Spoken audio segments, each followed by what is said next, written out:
Selamat sore pemirsa di Balik Nama. Selalu ada cerita di balik sebuah nama. Dalam episode kali ini, Di Balik Nama akan menyajikan cerita tentang sejarah nama kota Semarang yang terinspirasi dari pohon buah asam. Ada juga cerita cinta di balik nama kuliner lumpia dan legenda di balik nama ikon Warak Kendok yang merupakan akulturasi dari 3 budaya. Penasaran seperti apa? Langsung saja yuk kita simak cerita pertama. Kota Semarang merupakan kota metropolitan terbesar kelima di Indonesia dengan penduduk yang berjumlah sekitar 2 juta jiwa. Kota yang secara administratif terbagi menjadi 16 kecamatan dan 177 kelurahan ini adalah salah satu kota pelabuhan penting di pantai utara Jawa. Terkenal dengan destinasi wisata Lawang Sewunya, Kota Semarang memiliki semboyan Kota Atlas yang merupakan akronim dari kata aman, tertib, lancar, asri, dan sehat. Sebagai ibu kota provinsi Jawa Tengah, Kota Semarang mengalami pertumbuhan ekonomi yang tinggi dengan didominasi oleh sektor industri dan sektor perdagangan.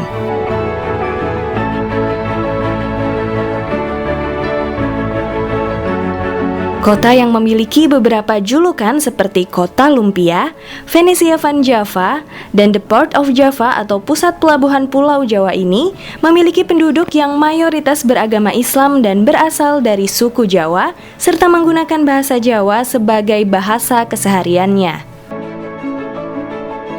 Menurut salah seorang geologi Belanda, sekitar 500 tahun yang lalu, keadaan kota Semarang sangat jauh berbeda dengan keadaannya sekarang. Di masa itu, garis pantai masih jauh menjorok ke dalam hingga ke kaki-kaki bukit. Seiring dengan berjalannya waktu, terjadilah pendangkalan dan endapan lumpur hingga timbullah suatu daratan baru yang saat ini dikenal dengan bagian Semarang Bawah. Oleh karena itulah, banyak penulis yang mengatakan kota Semarang merupakan kota yang unik karena terbagi dalam 2 bagian, yaitu Semarang Atas dan Semarang Bawah. Lalu, kenapa ya kota ini dinamakan Semarang? Ada yang tahu ceritanya nggak ya? Semarang? Nggak tahu. Enggak. Nggak tahu. Nggak tahu. Tahu. Asalnya itu kata orang tua sih katanya dari siapa? Siapa yang pokoknya Sunan gitu deh. Ki Ageng Pandanaran kasih nama Semarang itu dari buah asam yang arang-arang kayak itu sih katanya. Penasaran apa jawabannya? Yuk kita tanyakan langsung ke ahlinya. Nama Semarang itu ada 2 pendapat. Yang pertama adalah pendapat mengatakan bahwa Kota Semarang itu mengambil nama dari Kiai Pandanaran, ya, Kiai Pandanaran. Tetapi ada lagi satu peneliti yang bernama Lecker itu, dia meneliti dan mengetahui bahwa di daerah Semarang itu banyak tumbuh pohon asem, ya, di mana pohon itu sangat berguna bagi masyarakat, ya. Dan di situ yang tampak adalah daun dari pohon itu yang tumbuhnya tidak berdekatan tapi berarang-arang gitu. Maka itu dinamakan asam arang. Jadi kemudian menjadi Samarang.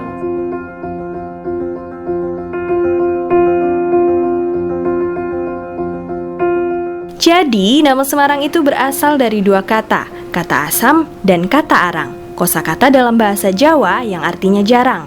2 kata tersebut menggambarkan banyaknya pohon asam di kota Semarang dengan jarak tumbuh yang jarang-jarang. Pohon-pohon asam yang dahulu banyak tumbuh di sepanjang Jalan Pemuda, Jalan Gajah Mada, dan jalan besar lainnya, telah banyak yang hilang seiring dengan perkembangan kota serta pelebaran jalan.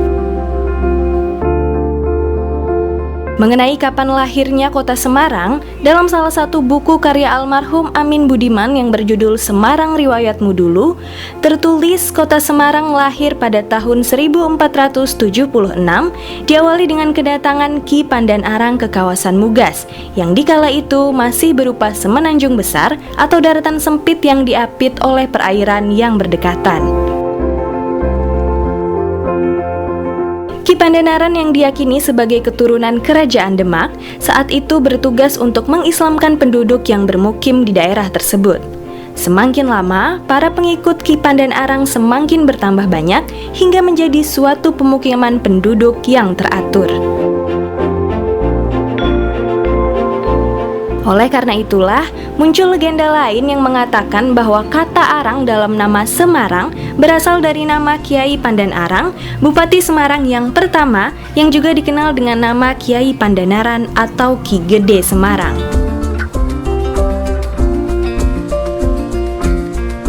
Dulunya, nama Semarang ditulis dengan huruf A atau Samarang.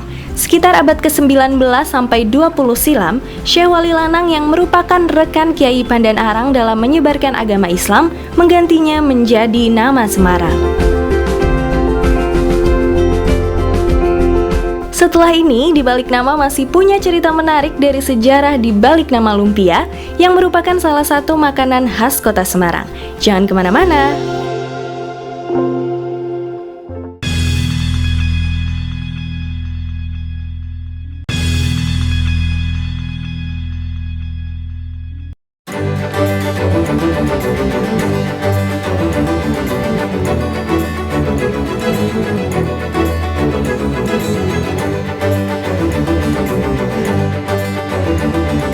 Berkunjung ke kota Semarang belum lengkap rasanya jika belum mencicipi salah satu kuliner legendarisnya, yaitu kue lumpia.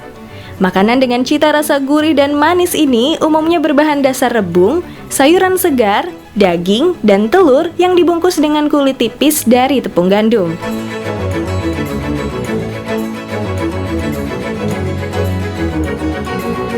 Salah satu kuliner Nusantara yang menurut cerita rakyat sudah ada sejak sekitar abad ke-18 ini mendapat pengaruh dari orang-orang Tionghoa yang tinggal di Indonesia dan berbaur dengan penduduk setempat, salah satunya di kota Semarang.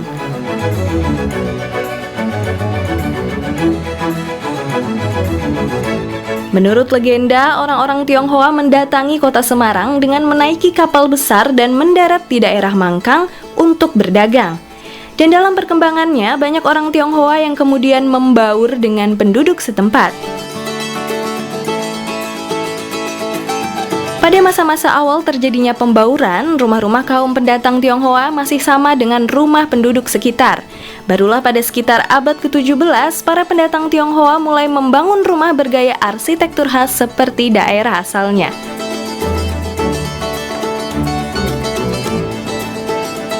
Dalam hal perdagangan, orang-orang Tionghoa adalah yang paling unggul dibandingkan dengan pendatang-pendatang lain.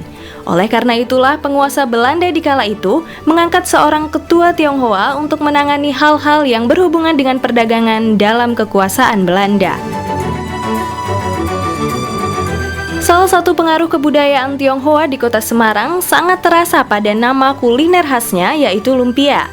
Ternyata nama lumpia berasal dari kisah cinta dua orang penjual kue yang berbeda suku bangsa, yaitu pemuda Tionghoa dan gadis Jawa.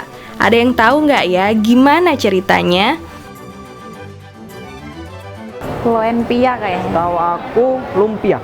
Lumpia yang pakai M. Kalau sebelum Orde Baru pakai OE, lumpia. Kalau yang setelah disempurnakan pakai U, lumpia. Pakai M tetap. Kalau setahu saya sih itu kayak makanan asli apa ya, orang Cina zaman dahulu gitu aja sih yang tahu. Kurang tahu ya, soalnya itu katanya juga lumpia itu juga bukan dari kota Semarang katanya. Nah, kurang tahu karena kota Semarang pusat kan, jadi kan banyak khas makanan kota Semarang, ada wintu babat sama yang lain. Di balik nama lumpia kan isinya rebung kan ya. Itu sebenarnya kan perpaduan dari masakan Tionghoa sama sebenarnya asalnya dari Chinese itu. Karena orang Chinese banyak yang tinggal di Semarang, nah itu dia menjualin tuh di Semarang gitu. Untuk tahu gimana cerita sebenarnya, yuk kita simak penjelasan dari ahlinya. Di situ ada seorang Tionghoa yang dahulu di negaranya itu orang tuanya juga membuat makanan kecil yang berbahan dari rebung juga ya. Nah, di sini dia juga jual satu makanan kecil yang dapat harganya dapat terjangkau oleh penduduk sekitarnya, tetapi mengandung bahan babi karena dia orang Tionghoa ya. Tidak jauh dari dia ada nama pemuda itu Chua Dayu ya. Chua Dayu itu nama pemuda itu. Tidak jauh dari situ ada satu gadis Jawa bernama Warsih. Nah, si Warsih ini juga jual makanan kecil, tetapi tidak berbahan babi ya, tapi juga dengan sayur-sayur dan segala macam dan seafood juga ya. Nah, si pemuda ini melihat bahwa dagangan dia itu tidak terlalu laku seperti tetangganya si Warsih ini. Kemudian mereka saling kenal, saling melihat, kemudian akhirnya mereka jatuh cinta dan menikah. Si pemuda Tionghoa sama gadis Jawa ini menikah. Kemudian timbul satu pikiran untuk membuat satu bentuk makanan baru, makanan kecil baru yang bisa dinikmati oleh seluruh penduduk di sana ya. Maka itu terjadilah satu jenis baru yang dinamakan lumpia. Lumpia itu sebetulnya artinya kue gulung. Lumpia, pia itu kue, lun itu gulung, kue gulung ya, yang berbahan dasar rebung dengan udang, telur dan lain-lain ya. Jadi yang kemudian digulung dan ternyata laku dan menjadi salah satu ikon kuliner dari kota Semarang. Wah, siapa sangka ya, dari pasangan yang berbeda suku bangsa inilah muncul sebuah nama kuliner lumpia yang berasal dari dua kata, yaitu lum yang artinya gulung dan pia yang artinya kue. Namun, ada juga cerita rakyat versi lain yang mengatakan bahwa nama lumpia berasal dari kata Olympia Park, sebuah pasar malam buatan pemerintah Belanda di kota Semarang yang menjadi tempat kedua pasangan pedagang tersebut berjualan kue gulung buatan mereka. Karena kesulitan melafalkan kata Olympia, orang-orang kemudian melafalkannya menjadi lumpia. Kuliner yang sering dijadikan oleh-oleh khas dari kota Semarang ini terdiri dari dua macam jenis, yaitu lumpia basah dan lumpia kering. Perbedaan kedua jenis lumpia ini terletak pada proses penyajiannya. Lumpia basah disajikan langsung setelah digulung tanpa digoreng terlebih dahulu dengan kulit dan isian yang sudah matang. Sedangkan lumpia kering setelah digulung, digoreng terlebih dahulu hingga berwarna kecoklatan baru kemudian disajikan. Kuliner tradisional yang eksistensinya hingga kini masih disukai oleh berbagai kalangan ini sangat nikmat disajikan selagi hangat dengan tambahan saus kental berbahan dasar tepung sagu, gula merah dan bawang putih, serta daun bawang dan cabai hijau sebagai pelengkapnya. Pemirsa, di balik nama, setelah ini masih ada cerita tentang sejarah di balik nama ikon kota Semarang Warak Ngendok. Tetap bersama kami ya.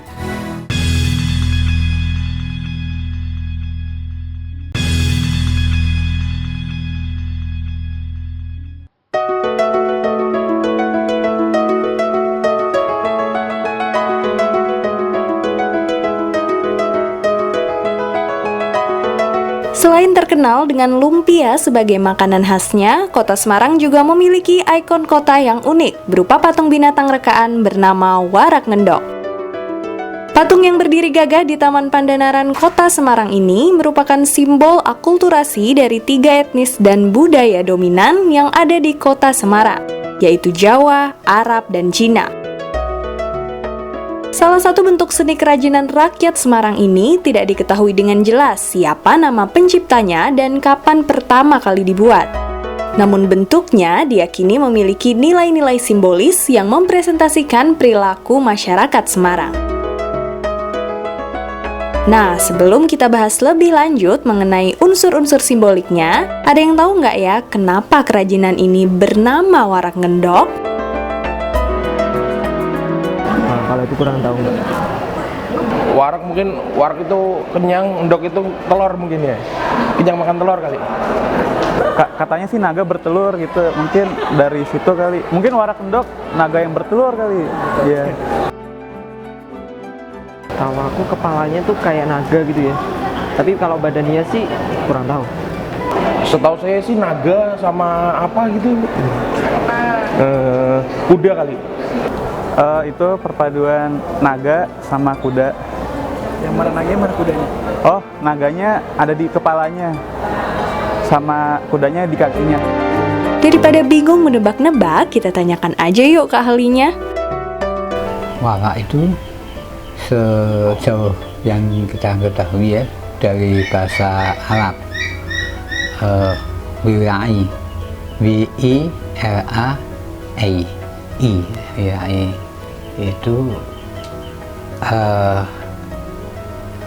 namanya artinya menahan. Mengapa dipakai kata itu? Karena wara itu muncul pada bulan Ramadan, bulan puasa, di mana orang dianjurkan menahan nafsu, ya. Maka namanya wara. Ya. Kalau selama bulan Ramadan dia bisa menahan nafsu, melakukan ibadah-ibadah Ramadan dengan baik, maka tentu akan menghasilkan pahala. Nah, pahala itu disimbolkan dalam bentuk telur endok gitu.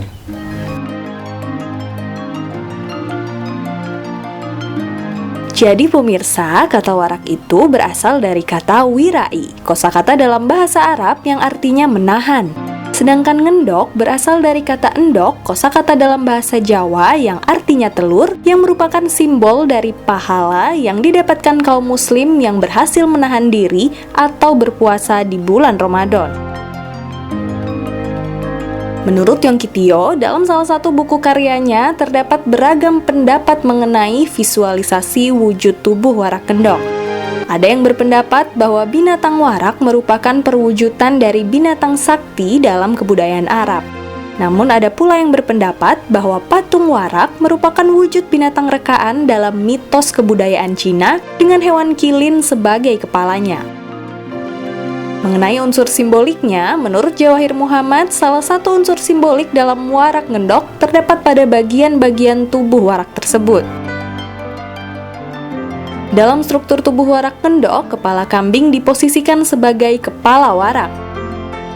Hal tersebut mempresentasikan budaya dan etnis Jawa sebagai mayoritas budaya dan etnis yang dimiliki masyarakat Semarang.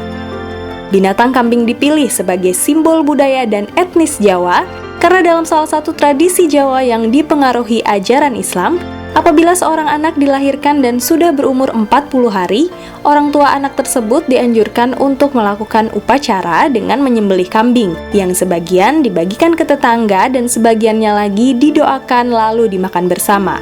Upacara tersebut bernama selapanan atau kekahan Jawa. Sedangkan leher warak merupakan leher binatang unta yang memiliki leher panjang dan tubuh besar. Keberadaan unta yang dikenal memiliki ketahanan tubuh luar biasa ini diposisikan pada bagian leher warak dengan filosofi bahwa leher adalah urat nadi pernafasan yang menjadi penanda kehidupan. Bagian tubuh warak diyakini merupakan tubuh naga atau liong, salah satu binatang mitologis etnis Tionghoa yang melambangkan kemuliaan atau ketinggian derajat seseorang. Kemuliaan dan derajat manusia banyak ditentukan oleh tingkat kemakmuran yang dicapai. Kemakmuran tersebut disimbolkan dengan perut warak yang biasanya dihias dengan rumbai-rumbai. Dan untuk bagian kaki warak yang menopang tubuh warak dan berjumlah 4, memiliki simbol berupa 4 pilar karakteristik masyarakat Semarang, yaitu keagamaan, kemandirian, keterbukaan, dan kesejajaran. Pemirsa, di balik nama, setiap kota atau daerah pastilah memiliki sejarahnya masing-masing.